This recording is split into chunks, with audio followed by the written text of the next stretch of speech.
been spoke about on the platform to happen in the shortest possible time. I see. Colin, are you back with us? Yeah, I'm here.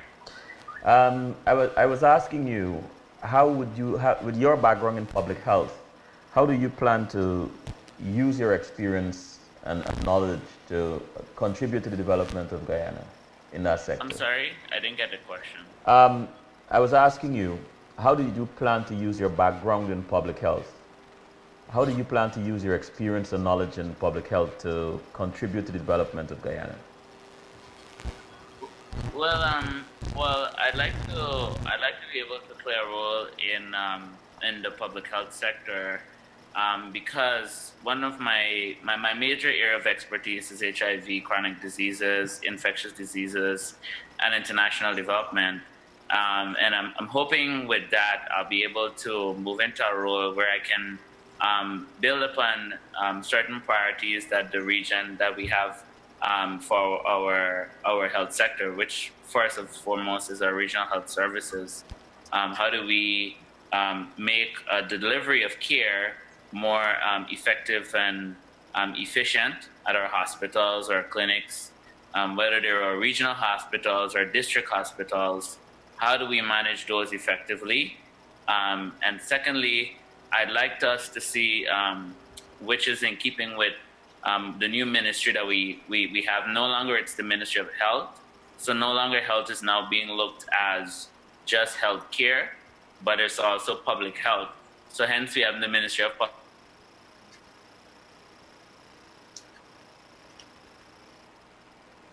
All right, Nia, Yes. are you still there? While Colin gets his connection fixed, um, I want to ask you about some women issues. What troubles Okay. you? What troubles you about the issues, or troubles you most about the issues that affect women in Guyana?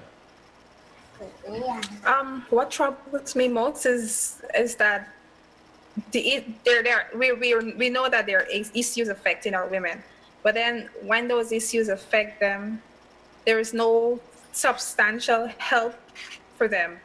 And for example, domestic abuse, and domestic abuse in all sense, it's physical, mental, emotional. There is the help and shelter. How effective is the help and shelter? Are women confident enough to call the help and shelter or to call the police when their spouses are abusing them physically? How confidential are these institutions? Those are the things that affect me. And again, I would want to go back to the campaign trail. I've heard of, I've heard Kathy Hughes, Minister Hughes, um, and several other ministers, several other now government ministers, and at that time candidates would have been speaking extensively on how they plan to change that so that women, could get the help that they need. There are other things that affect women. Women are exposed to diseases, and they eventually get them HIV and AIDS, STIs. The public health system, to go there, some of them are ashamed to go there because they're afraid of being stigmatized. I've been to the Georgetown Hospital for something. I was there and I've been listening to the nurses there. I don't know if it was set out of frustration, but the nurse telling somebody there that I didn't send you to skin up your foot. So these things are the things that affect me, and these are things that should be addressed forthwith. I don't think we should give the new government too much time to play around on those things. Have it fixed, and let's have a better system in dealing with diseases, and a better system in dealing with domestic abuse. Colin, are you back with us?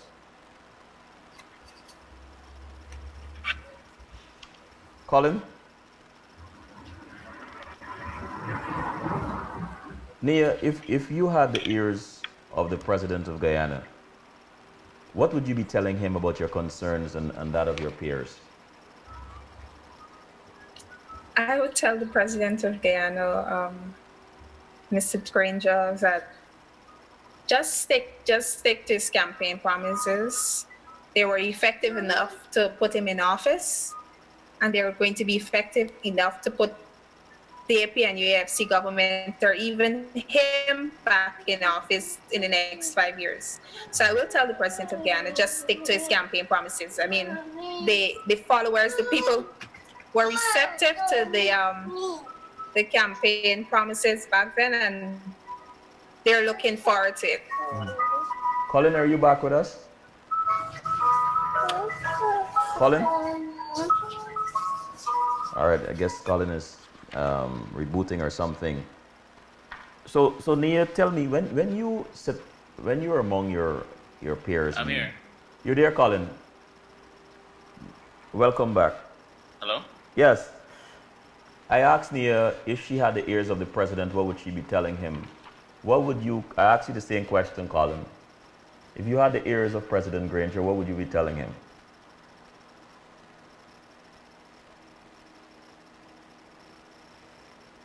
Collin, can you hear me?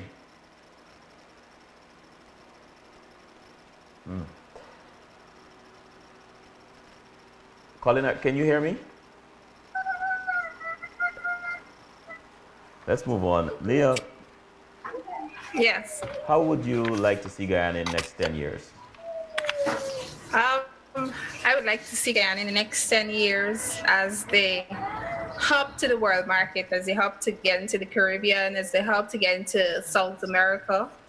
I would like to see our tourism industry peaking because I know that we have a good ecotourism thing going in Guyana. It just needs proper management. And I believe Minister Cathy's could not have been the better, they could not have chosen a better person to put in charge of that ministry. When I say hub to South America, it comes back to tourism. I expect trailer loads of airlines to land at the Temeri International Airport, or the Chelly Jagan International Airport, rather, to get to South America. People must in transit here. I would like to see a boost in our tourism sector. I believe also that we can, even with a few more years, not necessarily 10 years, but within 15 years, I hope to see that we can have health tourism, people coming here to get some kind of surgery done, get some kind of thing fixed on their body, something. But generally, I would like to see the people of Guyana being able to live comfortably. I know that poverty probably could not be alienated, but Guyana has just about 800,000 people, and everyone should be able to live above the poverty borderline. And it just takes effective management of our resources. We have them bountiful, we have them plentiful. We need good managers of our resources, and the economy, the money trickling down to everybody. We can be able to live comfortably. Everybody should be able to own their own homes. Not necessarily everybody owning their own vehicles, but it can happen too. So you believe in feed, clothe, and house yourself? Yes. If you had an opportunity, hold on a second. Collin, are you back? Collin? Wow. If you had an opportunity to liaise between the youth of Guyana and the administration, what are some things you would want to tell the youth?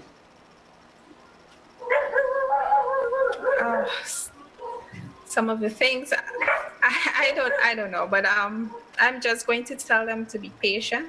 Mm-hmm.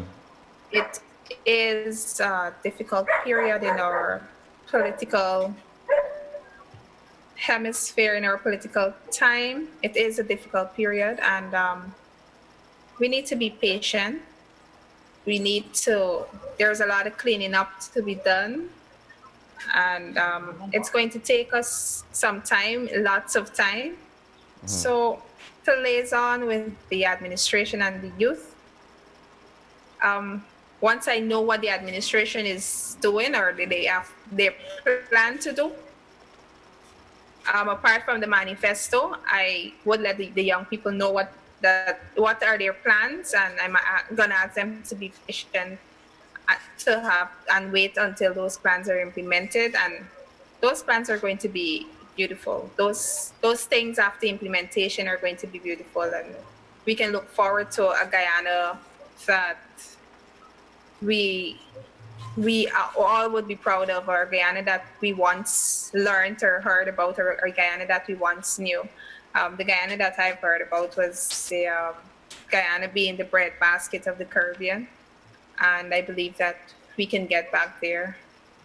What gives you hope? What gives me hope? Um, I guess my hope is driven by the fact that I have faith in the administration, and I believe that they can work. I've seen some of the things that they're doing.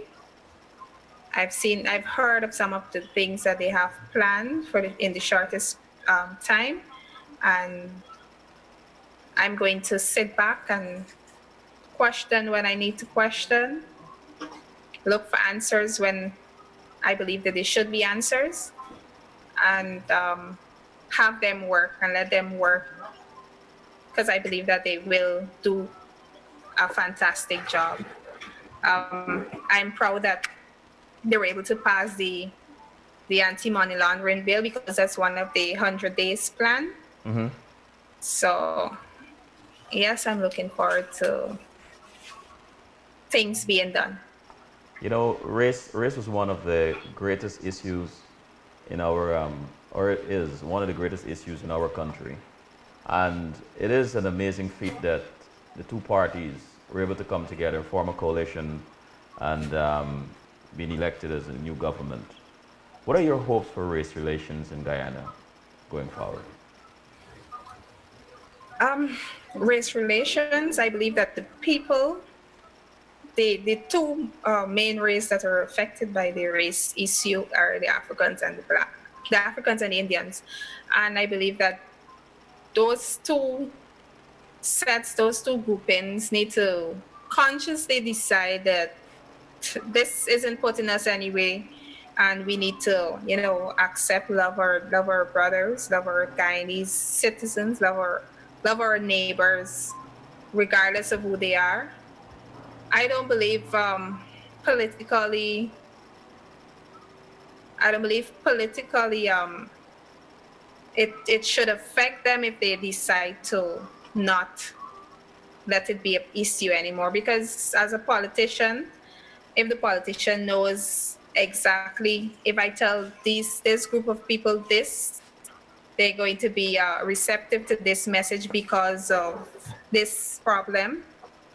But if this group of people decide that I'm no longer going to be this way, the politician can come and tell me, oh, your black brother would kill you if they go in power. Or the Indians would burn the cane fields if the black people go in power. They can't come and tell you that, because that's not what you're about. So I believe that, the blacks and the Indians consciously need to make the effort to Thank you. rid themselves of the race issue. Thank you so much, Nia. Is Collin back with us as yet? Mr. Haynes, are you back with us? All right. I guess we have to close it off there. Nia, I want to thank you so very much, to both you and Collin Haynes, for taking the time to spend with us this afternoon and sharing some of your views.